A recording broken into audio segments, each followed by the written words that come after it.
როგორი უნდა იყოს სადიპლომო ნაშრომის ენა? ამის შესახებ ჩავწერეთ არაერთი ვიდეო არხზე, რომლის მიზანიც არის სადიპლომო ნაშრომების მომზადების პროცესში მაგისტრანტების და დოქტორანტების აკადემიური დახმარება და დღეს ვწერ შემაჯამებელ ვიდეოს და ამითი დავასრულებ ამ ვიდეოების ციკლს იმის თაობაზე თუ როგორი ენით უნდა წეროთ სადიპლომო ნაშრომი.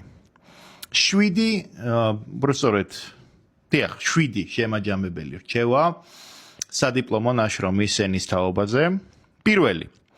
ყველა ქვეპუნქტში ისაუბრეთ მხოლოდ და მხოლოდ იმ საკითხზე, რომელსაც განეკუთვნება ეს ქვეპუნქტი. ყველა სადიპლომო ნაშრომის ნაწილში ასევე ისაუბრეთ მხოლოდ და მხოლოდ იმის შესახებ, რაც ამ ნაწილშია სასაუბრო. რას გულისხმობს ეს? მაგალითისთვის შესავალში კვლევის აქტუალობაზე როდესაც საუბრობთ, ისაუბრეთ მხოლოდ და მხოლოდ კვლევის აქტუალობაზე, კვლევის საგანზე როდესაც საუბრობთ, კვლევის საგნის ქვეპუნქტში ისაუბრეთ მხოლოდ და მხოლოდ კვლევის საგნის შესახებ, კვლევის ამოცანებისა და მიზნების დროს ისაუბრეთ მხოლოდ და მხოლოდ კვლევის მიზნებზე და ამოცანებზე, როდესაც დაწერთ კონკრეტულ ქვეპუნქტს, დასვით წერტილი და თუ რაღაც აუცილებლობა არ არის, იშვიათი გამონაკლისების გარდა აღარ დაუბრუნდეთ ამ ქვეპუნქტებს. მეორე, რაც მინდა ვთქვა, ეს არის ის, რომ ყველა ნაწილში ისაუბრეთ მხოლოდ და მხოლოდ იმ კონკრეტული საკითხის შესახებ, რომელიც გამომდინარეობს ამ ნაწილიდან. მაგალითად, კვლევის მეთოდის რელევანტურობის დროს ისაუბრეთ მხოლოდ და მხოლოდ კვლევის მეთოდის რელევანტურობაზე. დაასრულებთ საუბარს და ამთავრეთ ეს ნაწილი, გადადით შემდეგ ნაწილზე. კვლევის ჰიპოთეზის ნაწილში ისაუბრეთ მხოლოდ და მხოლოდ იმის შესახებ, რა არის თქვენი კვლევის ჰიპოთეზა და განმარტეთ თქვენი კვლევის ჰიპოთეზა. ასევე როგორ უნდა შემოწმდეს თქვენი კვლევის ჰიპოთეზა. კვლევის მეთოდოლოგიის ნაწილში აღწერეთ, როგორ ჩატარდება თქვენი კვლევა, ანუ როგორია თქვენი კვლევის მეთოდოლოგია, შერჩევის ზომა, გეოგრაფიული არეალი, შერჩევის პერიოდი და ასე შემდეგ. უბრალოდ კვლევის პერიოდი და ასე შემდეგ, ცნობილების რაღაცა პროცენტი. აი ამ ყველაფერზე უნდა ისაუბროთ კვლევის მეთოდოლოგიის ნაწილში. კვლევის შედეგების სისტემატიზაციას როდესაც ახდენთ. კვლევის შედეგების ნაწილში ისაუბრეთ მხოლოდ და მხოლოდ კვლევის შედეგებზე, ესე იგი აღწერეთ კვლევის შედეგები.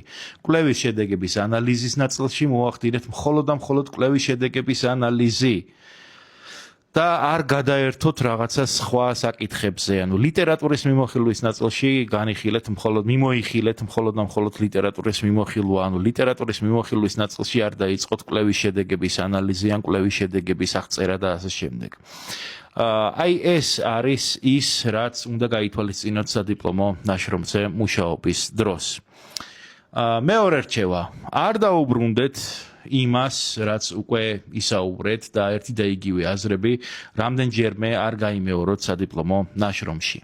მაგალითისათვის, როდესაც თქვენ ერთხელ უკვე საუბრობთ კვლევის აქტუალობაზე შესავალ ნაწილში, შემდგომში ამ საკითხს აღარ დაუბრუნდეთ. კვლევის მეთოდოლოგიაზე საუბრობთ მხოლოდ და მხოლოდ კვლევის მეთოდოლოგიის ნაწილში და შემდგომში ამ საკითხს აღარ უბრუნდებით. მოკლედ არის ნახსენები შესავალში, მერე ვცლად არის აღწერილი კვლევის მეთოდოლოგია მეთოდოლოგიის ნაწილში და მერე უკვე აღარ უბრუნდებით ამ ყველაფერს. ერთი და იგივე აზრები სადიპლომო ნაშრომში არ გაიმეოროთ. თუ რა თქმა უნდა ამის აუცილებლობა არ არის, ანუ თუ თქვენი მიზანი არ არის, რომ უკვე ნათქვამი შეახსენოთ კითხველს. არის ხოლმე ესეთი შემთხვევებიც, როდესაც რაღაცა წყარო ადასტურებს თქვენ აქამდე გამოთქმულ მოსაზრებას სადიპლომო ნაშრომის ტექსტში. ერთი აბზაცის მერე ლოგიკურად ერთი აბზაციდან უნდა გამომდინარეობდეს მეორე აბზაცი, გაითვალისწინეთ ეს. შინაარსებრივად უნდა იყოს დალაგებული ტექსტი. აი უყურეთ, როდესაც წერთ ტექსტს, დაასრულეთ ერთი აბზაცი, ხომ? ერთი აზრის დასრულებიდან უნდა გამომდინარეობდეს მერე ახალი აბზაცი.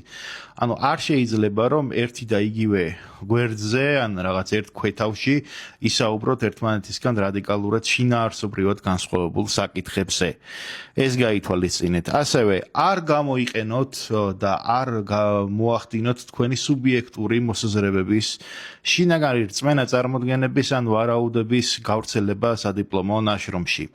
ყველა ვარაუდი და მოსაზრება, რომელსაც თქვენ სადიპლომო ნაშრომში გამოთქვამთ, უნდა იყოს არგუმენტირებული, ხოლო არგუმენტირებული ნიშნავს იმას, რომ იგი უნდა ეფუძნებოდეს ფაქტებს, ფაქტების ანალიზს, სტატისტიკის ანალიზს, სულ მცირე აკადემიურ ნაშრომებში გამოთქმულ მოსაზრებებს და ასე შემდეგ. მოახდინეთ ერთმანეთთან კონტრარგუმენტების და არგუმენტების შეპირისპირება. გახსოვდეთ, რომ თქვენს არგუმენტს ყოველთვის აქვს, ან თითქმის ყოველთვის აქვს კონტრარგუმენტი და ამ არგუმენტების და კონტრარგუმენტების შეპირისპირების შედეგად გააკეთეთ დასკვნები. გააკეთებთ დასკვნებს მხოლოდ და მხოლოდ საკუთარი რწმენა წარმოდგენების და სუბიექტური მოსაზრებების საფუძველზე, რომ თქვენ ესე გჯერათ, რომ ეს ესეა. გახსოვდეთ, რომ სადიპლომო ნაშრომისთვის ეს საკმარისი არ არის, ვინაიდან ეს არის სამეცნიერო კვლევა. ეს არ არის სადღეგრძელო და არ არის რაღაცა ყოველდღიური, რომელსაც თქვენ აწარმოებთ. ტერმინები. ისაუბრეთ მშრალი სამეცნიერო ენით. არ გამოიყენოთ საყოფაცხოვრებო ტერმინოლოგია და ყოველდღიური სასაუბრო ენა სადიპლომო ნაშრომში. არც მხატვრული ფრაზები, გახსოვდეთ, რომ ეს არ არის მხატვრული ლიტერატურა და ეს არის სამეცნიერო ლიტერატურა და იგი საჭიროებს მხოლოდ და მხოლოდ მშრალ სამეცნიერო ტერმინოლოგიას. ხოლო თითოეული მეცნიერების დარგს აქვს თავისი შესაბამისი სამეცნიერო ტერმინოლოგია. აი ეს იყო ის 7 რჩევა, რომლის მოცემაც დღეს მინდოდა და ამ ვიდეოთი პრინციპში ვასრულებ ამ თემაზე საუბარს. ახლა შემდგომში პერიოდულად კიდევ დაუბრუნდები ამ თემას, ისევე როგორც სხვა თემებს, იმიტომ რომ ყველაფერი ის ინფორმაცია, რასაც მე გაწვდით, ეს პრაქტიკიდან გამომდინარეობს, მიმდინარე და არსებული პრაქტიკიდან. მე ახლა ამჟამადაც მუშაობ სადიპლომო ნაშრომების მომზადებაზე, მათ შორის ძირითადად სადოქტორო კვლევებზე და ყველა ის წინააღმდეგობა და ხარვეზი, რაც პრაქტიკაში წარმოიქმნება, აი ამის შესახებ გაწვდით ინფორმაციას.